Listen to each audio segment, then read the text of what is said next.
അമ്മച്ചാ ഒരിങ്ങളെ പുണ്യം പറ്റിച്ചല്ലേ. നിങ്ങൾ കന്യാകുമാരി വരുമ്പോൾ ശ്രദ്ധിക്കേണ്ട കുറച്ച് ടിപ്പ് ഞാൻ പറഞ്ഞുതരാം. നിങ്ങൾ കടയിൽ നിന്ന് വാങ്ങിയാലും ഈ അടുത്തേക്ക് ഇങ്ങനെ കൊണ്ടുവന്നിരുന്ന ആൾക്കാരുടെ നിന്ന് വാങ്ങരുത്. ബിക്കോസ് വയസ്സായ ആൾക്കാർ കൊണ്ടുവന്നിരുമ്പോൾ നമുക്ക് സങ്കടം കൊണ്ട് ചിലപ്പോൾ വേണ്ടെങ്കിലും വാങ്ങിപ്പോകും.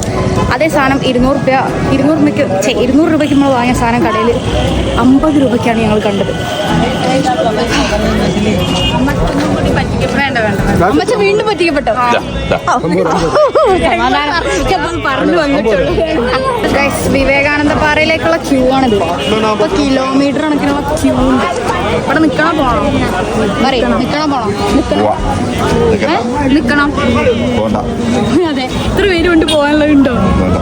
നമ്മളിവിടെ വലിയ ക്യൂലായിരുന്നു. പക്ഷെ ഇവിടെ 2 ഒഡീഷയിൽ നിന്നുള്ള ആൾക്കാരായിട്ട് പരിചയപ്പെട്ടിട്ട് അവർ നമ്മളെ ക്യൂല് കയറ്റി. ധന്യവാദ്. വല്ലാത്തൊരവസ്ഥയാണ്. വീണ്ടും ക്യൂ. നോക്കൂ, ഇത്രയും ക്യൂ നിൽക്കുന്നത് വേർത്ത് ആവുമെന്ന് നമുക്ക് നെക്സ്റ്റ് റീല് കാണാം. അപ്പോൾ റീല് കാണാനായിട്ട് ഫോളോ ചെയ്യാൻ മറക്കല്ലേ കേട്ടോ.